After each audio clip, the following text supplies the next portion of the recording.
Here's some not so breaking news. The Agatha audience is, well, just not there. In fact, they've basically disappeared. If you look at it, according to an article we're about to cover, it is about half of what WandaVision audience was. And that's pretty substantial. It's even falling short of the recent Star Wars flop, The Acolyte. And that's saying something. Let's take a look. Coming to us from Cosmic Book News and the wonderful work of Matt McGloin over there, we have Marvel's Agatha ratings. Loses half the WandaVision audience, falls short of The Acolyte. The Nielsen ratings have now been released for the premiere of Marvel's Agatha series, which were half as much as for WandaVision. And they also fall short of the ratings for The Acolyte, which has been canceled after one season. And let me tell you, that's got to sting for Disney Plus. Agatha premiered with the first two episodes on September 18th. The series sees the return of Catherine Hahn from WandaVision and follows the infamous Agatha Harkness finding herself down and out of power after an suspicious goth teen helps break her free from distorted spell. Her interest is piqued when he begs her to take him on the legendary Witch's Road, a magical gauntlet of trials that, if survived, rewards a witch with what they're missing. Together, Agatha and this mysterious teen pull together a desperate coven and set off down the road. Boy, let me tell you, the ratings continue to go down, but we're going to take a look at how this initially started. So, according to Nielsen here, you can see the chart on the screen, and the current ratings seem to be not doing all that well. As you can see right there, it falls into the 8th position on Nielsen, and that, of course, being the only Disney Plus that's in this particular section of this particular ratings group. So, what are the Agatha ratings? Nielsen ratings reveal that for the week of September 16 to 22nd, the first two episodes of Agatha were watched for 426 million minutes. That's quite a bit, except that it's nothing compared to a bunch of other shows that Disney Plus had early on. I mean, for comparison, the first two episodes of The Acolyte were watched for 488 million minutes. While Agatha is at the low end of Disney Plus shows, at least Agatha cost a lot less than Acolyte. Well, supposedly. Let's put that in there for Matt. It's known that Agatha is Marvel's cheapest show to date, reportedly around $40 million, which I will probably have to figure a way to dispute and eventually debunk when we get a little further down the road. The Acolyte, of course, cost well over $200 million for its several episodes that were very, very disappointing. What about Agatha versus other Marvel shows on Disney Plus? Well, we're in luck.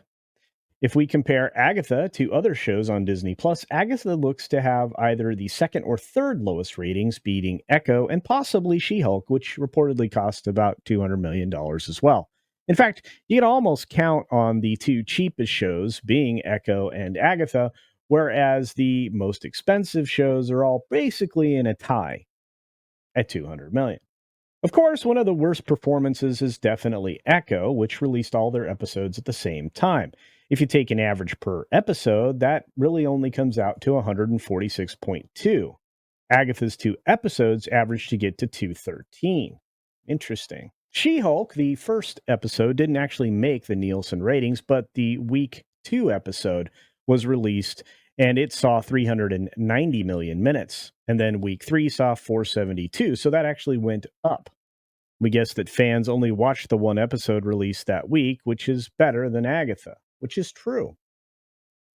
Miss Marvel also beats Agatha with a 249 Nielsen rating for its first episode. That's quite a bit.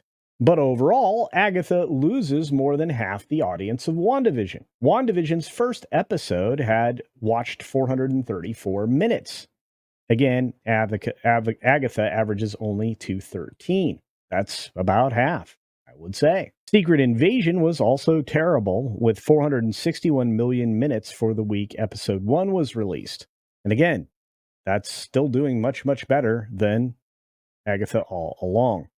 Hawkeye's first two episodes were released in 1 week, which saw 853 million viewers, and Moon Knight, 418 million minutes for the week of episode 1 was how it debuted. Loki's first episode in season 1, 731 million minutes. You see a pattern here? The Disney Plus shows are losing ground because Loki season 2 premiered with 446 million minutes. Falcon and Winter Soldier had 628 million minutes, although those kind of disappeared rapidly.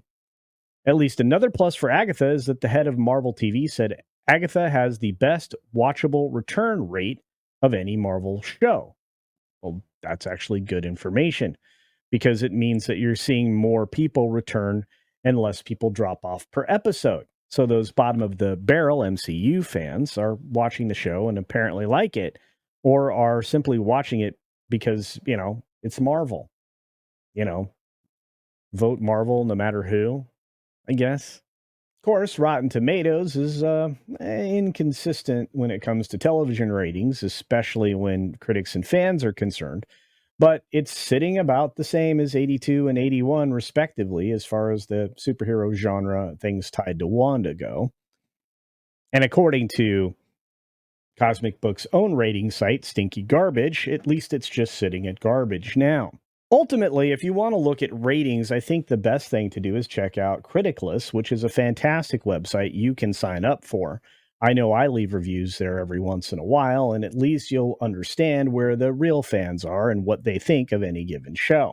Ultimately, we have to come back to the fact that Agatha, all along, is not doing very well with the early ratings. And if you follow things like Luminate and a few others, it's underperforming dramatically as well. And everybody seems to be falling off of this show, including me. I'm not sure that I will actually watch Wednesday's episode since I'm going to be at a meetup this week in San Antonio, along with many other folks. And I'm scheduled to have a good time, so I probably will. So I'd just like to thank Matt over at Cosmic Book News for doing the homework over the weekend so I could give you this video today. Are you watching Agatha all along? Are you enjoying it? Or rather, are you watching the after party for WDW Pro and watching people like myself suffer as we describe in detail exactly how bad each episode gets and seems to progressively? Let me know your thoughts down in the comments section below and any other comments that you may have on the future of the Marvel Universe on Disney+. I think that they're going to need to stick with that instinct of only producing one Marvel show per year and maybe one Marvel show for Star Wars each year, because otherwise they continue to reveal themselves as creatively bankrupt. Oh, and while you're commenting, please double check that you're still subscribed to the channel. We've got a lot of people who have been recently unsubscribed, and we are on our way to 50K. You can help a lot by double checking, making sure you're subscribed because it's free, and turning on the notification bell so you don't miss anything. I pride myself on producing daily content, sometimes as many as 3 videos and 1 live stream each and every day. So that's a lot of material that you're getting out there for just the cost of a free click of the subscribe button. And of course, I thank you in advance because, hey, I appreciate you. As always, be sure to take care of yourself, take care of others, and until next time, see ya.